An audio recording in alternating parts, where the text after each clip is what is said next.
ધોરાજીમાં નગરપાલિકાની ઢીલી નીતિ સામે રોષ વ્યાપી રહ્યો છે, જેમાં સંજયનગરની મહિલાઓએ થાળી વેલણ વગાડી અનોખો વિરોધ પ્રદર્શિત કર્યો હતો। આ વિસ્તારમાં બિસ્માર રોડ રસ્તાઓના કારણે સ્થાનિકોમાં ભારે નારાજગી જોવા મળે છે। મારું નામ મનીષા ચૌહાણ, હું ધોરાજી સંજયનગરની રહેવાસી છું।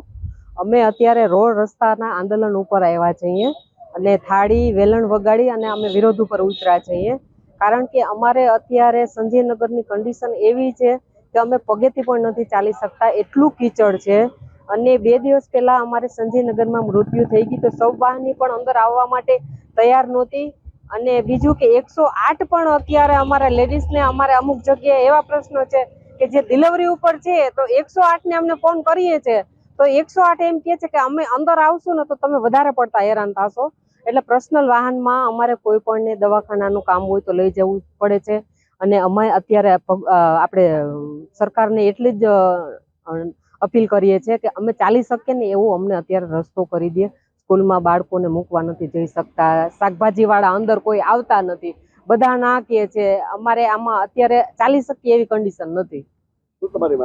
અમારી માંગણી એ જ છે કે અત્યારે અહીંયા સાહેબશ્રી આવે અને તે જુએ કે અમારે સંજયનગરની કન્ડિશન શું છે, અને તે પછી ઈ કે ઈ વાત અમે માન્ય રાખવા તૈયાર છીએ। મારું નામ પ્રભા દાફડા છે। હું ધોરાજીના સંજયનગર વિસ્તારમાં રહું છું। અમારી પરિસ્થિતિ અત્યારે ખૂબ જ ખરાબ છે। રસ્તામાં ગુઠણ સુધીના ગારા ભરેલા છે, છોકરાઓને સ્કૂલ મૂકવામાં પ્રોબ્લેમ થાય છે, સ્કૂલ વાનવાળા અમારી સોસાયટીમાં આવવા તૈયાર નથી। અમને અત્યારે રોડ રસ્તા તો ના કરી દે તો કાંઈ નહીં, પણ અમને ચાલવા જેટલું તો કરી દો। નગરપાલિકા વાળા છે કે સભ્યો, ત્યાંના ચૂંટાયેલા સભ્યો પણ અમારે ધ્યાન નથી દેતા અને વાલા દેવલાની નીતિ કરે છે।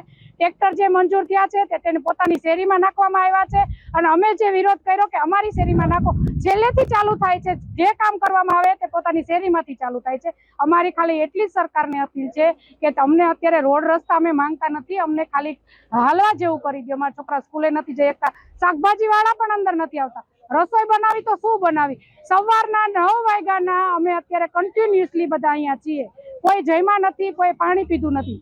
સરકારને અપીલ છે કે ધ્યાન દેવામાં આવે, નહીં ધ્યાન દેવામાં આવે તો અમે હજી વધુ આંદોલન કરવા સક્ષમ છીએ। મારું નામ કુંદનબેન વસંતદાસ દેવમોરારી, અમે સંજયનગરમાં રહેવા આવ્યા છીએ। ત્યારથી આવો ગારો ને બધો કેટલી વાર લપસીને મોટા ઉંમરના અમે પડી જાય છીએ। અમારા છોકરા નિશાળે ભણવા જાય તોય પડી જાય છે। અમે કોઈ હાલી નથી શકતા, અમે બધાને પડતા જોઈ હોત છીએ, અમે આમાં કઈ નીકળી નથી શકતા ઘર બાઈને।